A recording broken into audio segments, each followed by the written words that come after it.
Hey everybody, Solo Boondocker Freddie here. Today is March 23rd, 2020.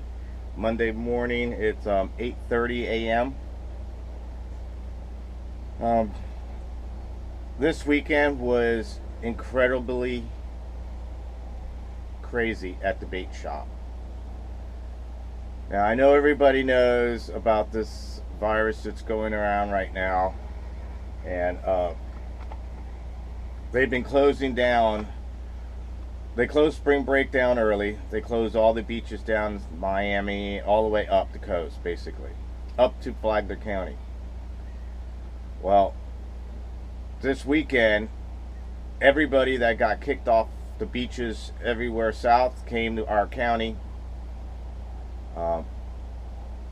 They did not actually close down our beaches until this morning at 6 a.m. The piers closed, all the beaches, the boardwalks, everything completely shut down. No one's allowed to be anywhere near that area.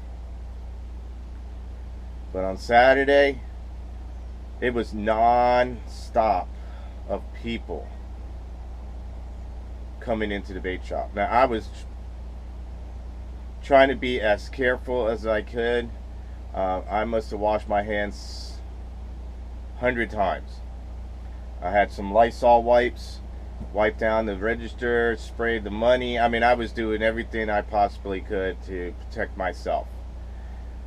You know, and then they said, you know, the CDC came out with a thing saying no more than 10 people at any time in a gathering of group. Well, man, I must have had 30 people at one time inside the bait shop, and they just kept pouring in. Not one person opened the door and looked and saw how many people was there and thought twice. They just walked right in. And these people were bringing in their kids, the whole family coming in to get a bag of shrimp.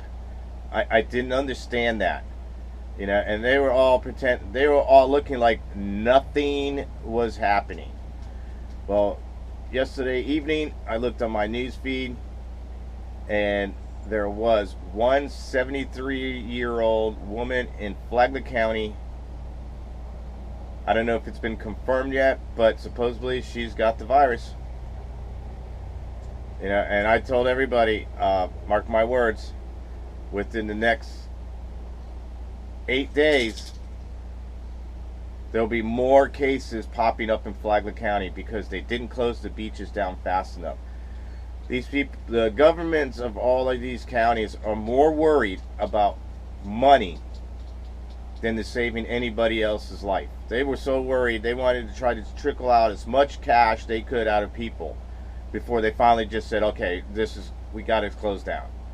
Because if that was me, seeing 2 to 3, 4 days ago where everybody was closing down the beaches, I would have went immediately and said, hey, let's close down the beaches.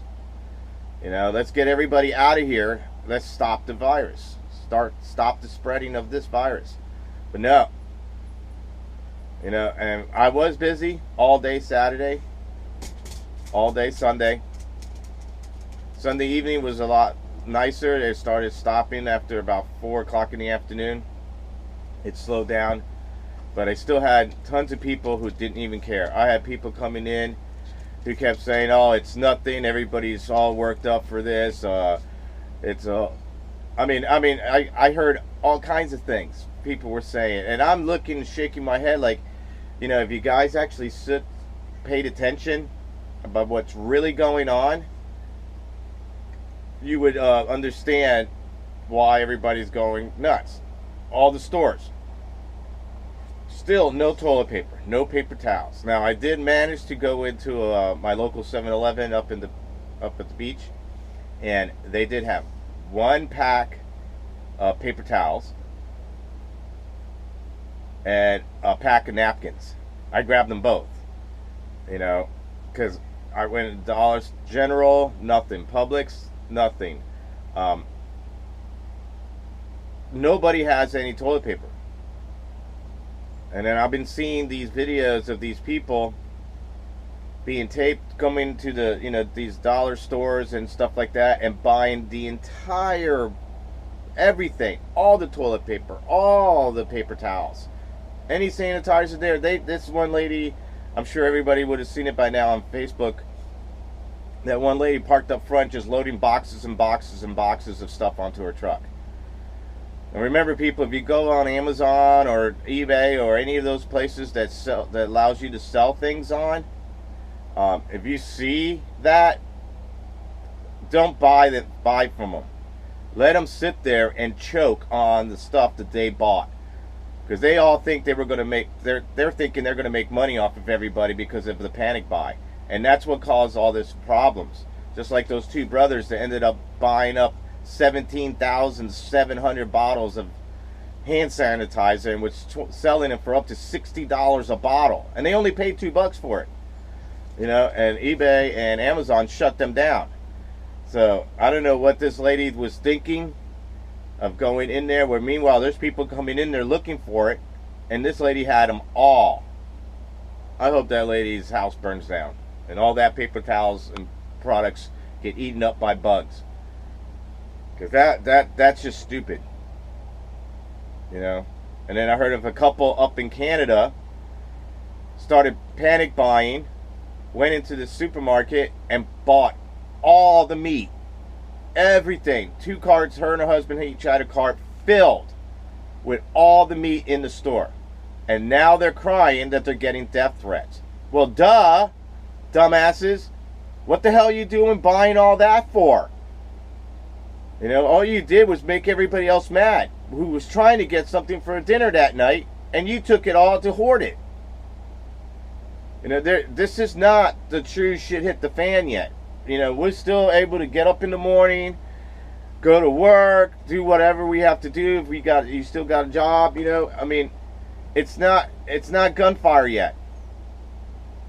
No one's driving up and down the streets shooting. You know, the police officers are still in, you know. This is not the time to do that. And I don't know if these people are thinking that it's going to happen. I mean, I hope not, but I'm ready for it. But I hope it doesn't happen. You know, and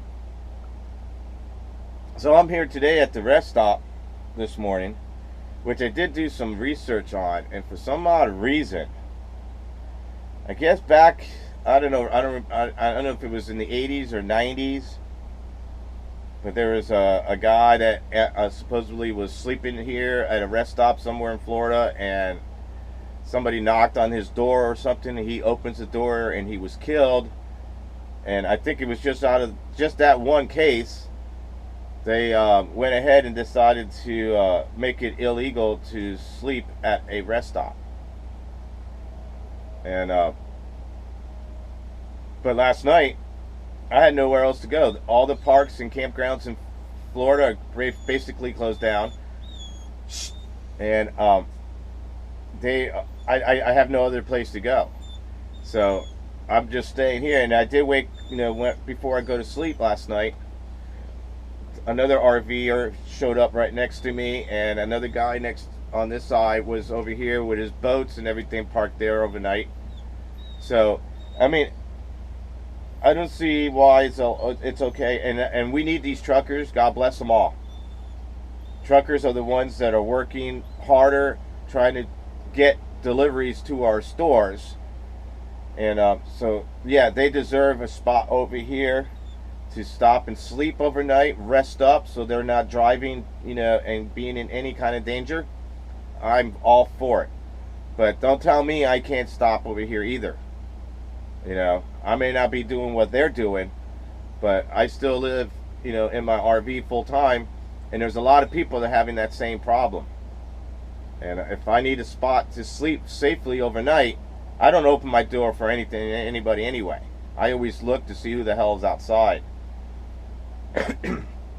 So, you know, I'm not really that worried about it. I'm armed, you know, I can protect myself. I'm not worried about anything like that, especially when there's other RVers around. Now, when it gets really bad, if it does ever get bad, I'm going to try to avoid everyone. I'm coming up with a plan now, before it gets too crazy, of where I'm going to be able to move to real fast and get out of everybody's way. So for right now, that's all I got going on for you guys. Thank you all for subscribing to my channel. If you haven't subscribed yet, please do so. Hit the subscribe button and hit the little bell next to it, and it will alert you every time I have a video coming up. And you guys stay safe, wash your hands, protect each other as much as possible, and if you're sick, stay at home. Until then, this is Solo Boondocker saying, see ya.